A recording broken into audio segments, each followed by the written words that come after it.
Roozaan sodaa guddaa keessa galtee jirti. Sumayyaan ammallee Roozaa biraa hafuu hin dandeenye. Ani kan badii qabu eenyu yoo jettan akka mataa kiyyaatitti jechuudha.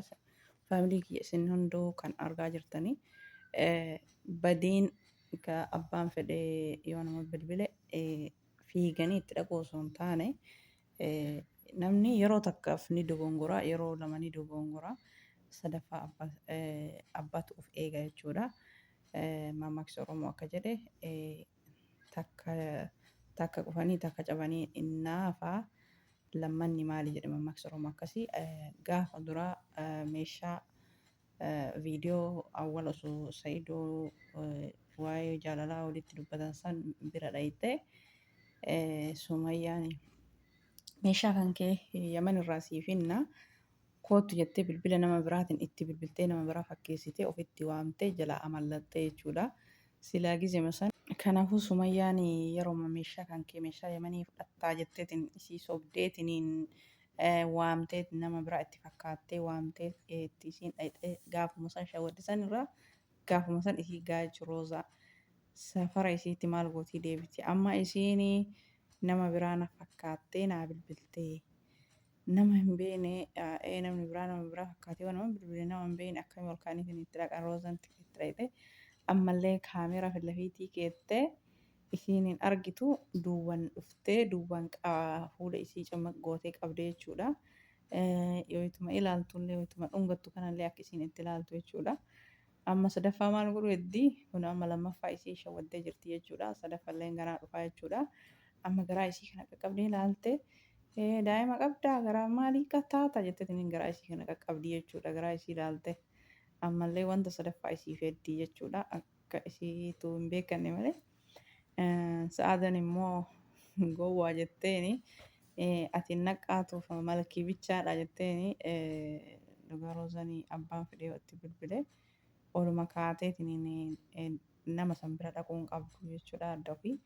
Kuni piraankiillee ta'u garuu wanti akkanaa kun immoo keessumayyuu masaanuuni inni bilbila diraamaa qofa osoo hin taane masaanuun dhugumaan waliin feetu jechuudha. Masaanuun maaliif gaafa duraatu ittiin heeruminii jetteeni jirti Saayidoo ittiin heeruminii. Malee namni qoricha nama qotu dubar fuula guuree yookaan namatti himee waa nama hin godhu jechuudha. Kokkolfaatumaan haajaa ofiisan baafataa jechuudha. Akkasuma Sumayyaallee kokkolfaatiniin haajaa isii baafataa jirti jechuudha. Kanaaf rabbiin isii haa eegu Roozaa. Kanaaf yoo abbaan rabbi jedhaatu abballeen of eeggatuun barbaachisaadha jedhanii miire. Kan nama eegu rabbii tokkoffaa rabbii gaditti abballeen of xinqaaqa eeggachuu barbaachisaa. Akkuma argan abbaan fedhe nama waameef abbaan fedhe nama rabbi bilbileef jahu jedhanii tuman hin deemanii. Kanaa Sa'aadaa wajjin osoo deemte Sa'aadaan maanatti nimini zim jetteetu mana akkanumaan deemta abbaan barbaade yoos dubbilee maaliif wanta isiin sixootaa sii bitee dhiifama si gaafachuu fi dhiifama maal gaafattiin sobdi isiin haajaa isii baafachuu fi akka isiin Saayidootti hin heerumne gochuu fi jechuudha. Karoora isiin godhaa jirtu karoora Roozaan jedha godhachuu hedduu kan harkaa balleessuu fi jechuudha. Sumayyaan amma jireenya ofii yoo jireenya rahaa jiraachuu barbaadde Roozaan Sumayyaa irraa fagaachuu qabdi.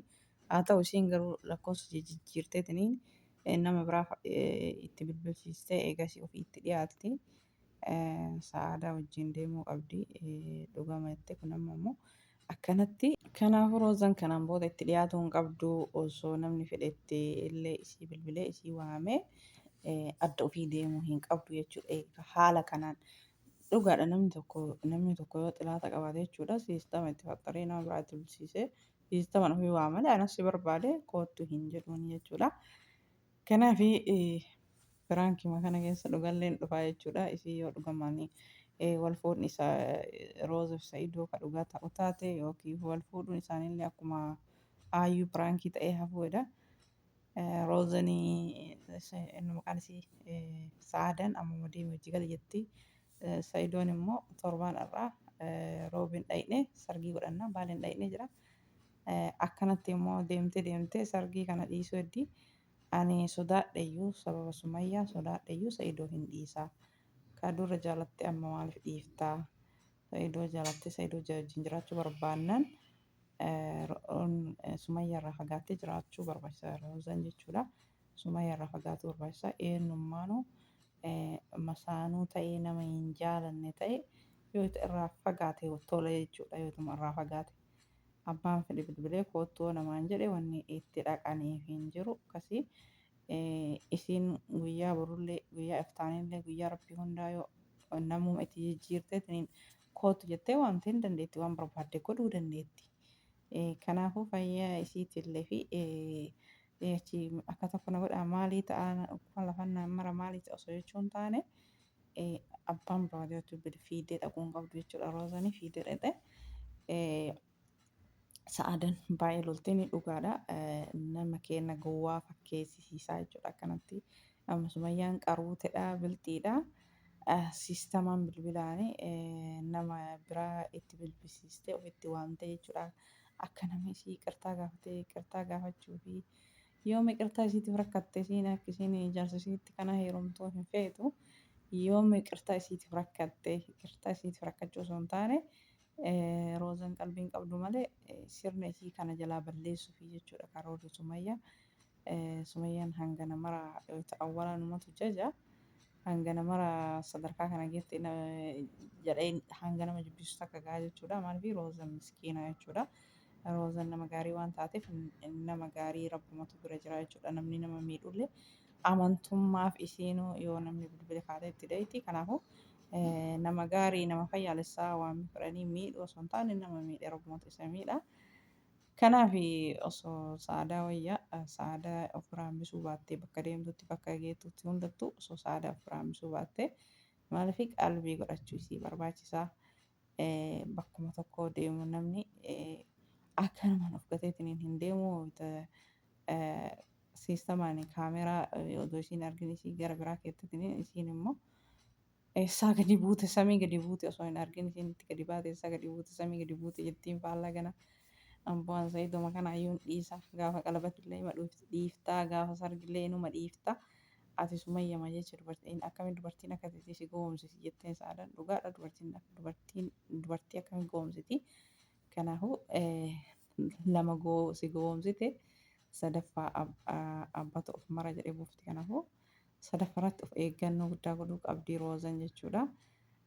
Akkanumaan gisee maraa eebaluutu meeshaa sii kenna jedhee naa bilbile eebaluutu akkas godha siin jedhee naa bilbile jetteetiin fiiguu osoo hin taane kanaafuu Roozan amma yeroo ammaa kana baay'ee jireenya ofii kana keessatti sodaa keessa galtee jirti.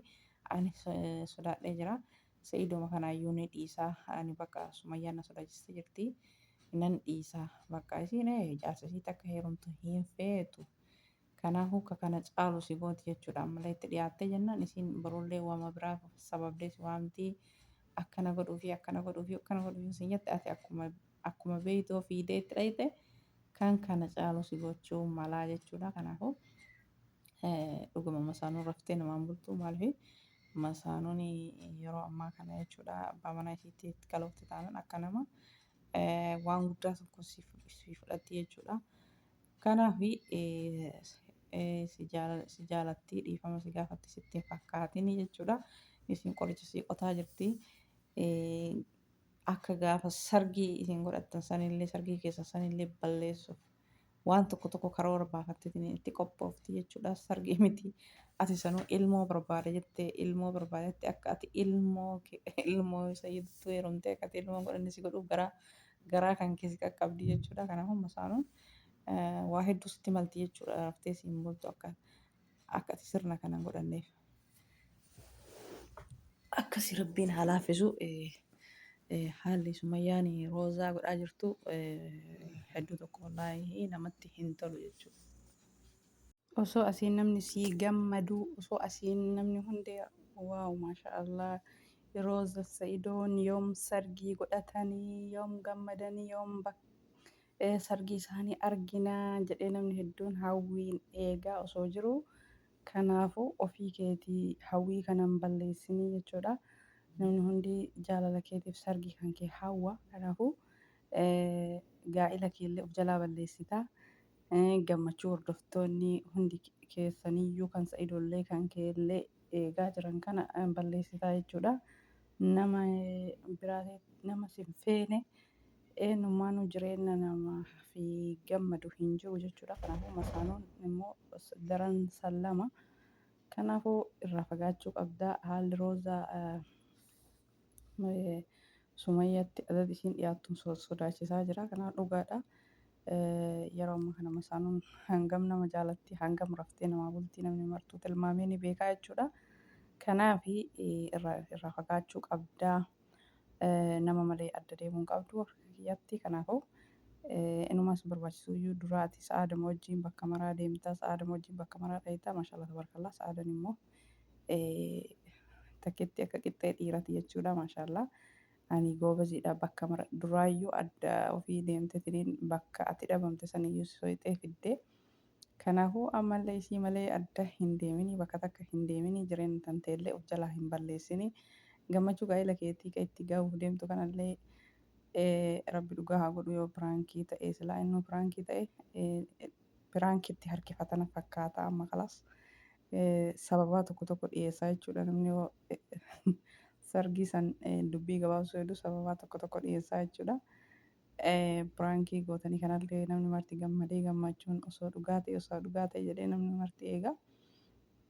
Piraankiitti jijjiiruu fe'an amma sodaadhee Sa'idumaan isaa Sumayyaan na sodaachistee isiin Sa'idoo isiitii fi akkaan isatti hirmuuf feetu kanaafi sodaa dubartii sodaattee dhiisuu hin qabdu bultii kan kee ijaarrachuu hedduu jechuudha.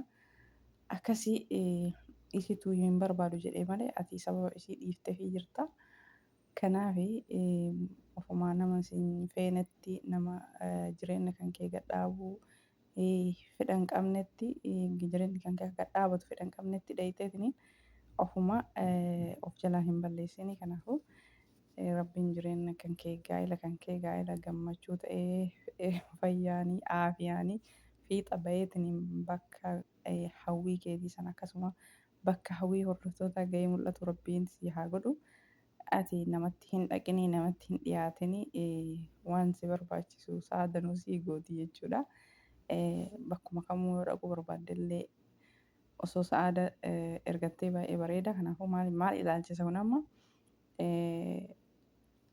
Sumayyaan biltii roozan gowwaa ilaalchisa. Kanaafuu nama mara walirratti qabee akka namni gowwaa ta'e ilaalchisaa jechuudha. Kanaafuu akka nama gowwaa ta'uu hin qabdu biltii ta'uu qabda. Roozan sa'aadanuu malkii bichaa siin jette kanaafuu malkii bichaa osoo hin taane hojiileen agarsiisuu qabda. Kanaaf abbaa manaa kee kan argatte si jaalatellee ofumaaf harkaan baasanii inni odoo si jaalatu ati odoo isa jaalattu Sumayyaan odoo isatti deebite jechuudha. Odoo isatti deebite ati isiif jecha Sa'idollee yoo dhiifte rakkoo hin barbaaddu garuu ishiin hin barbaaddu. Ofii bultii ofii kana waan hin barbaanneef sillee akka ati jaalatu bultii kan kee waan hin barbaanneef waan barbaadde si godhuu dandeetti jechuudha. Isiin Sa'idotti taphattee nama biraatii hin laaftu jechuudha. Sa'idoo yoo inni Yamaniin dhaquudhe Itoophiyaa deebiti yoo inni Itoophiyaa dhaquudhe Yaman deebiti yoo inni Gondariin dhaqu Addis Ababa deebiti yoo inni Dirree Dawaa dhaqu isiin Gondaritti deebiti akkanumatti akka bishaanii jala tarti jechuudha. Kanaafuu amallattee garanaan baatee garanaan deebiti garanaan baatee garanaan deebiti. Kanaafuu si immoo harka kudhan si taphatti jechuudha. Kanaafuu irraa fagaachuu qabdaa. Dhimmi ati nama biraa si barbaachisu hin jiru. Yoo nama barbaadde sa'aadanaa gahaadhaa siin jedha.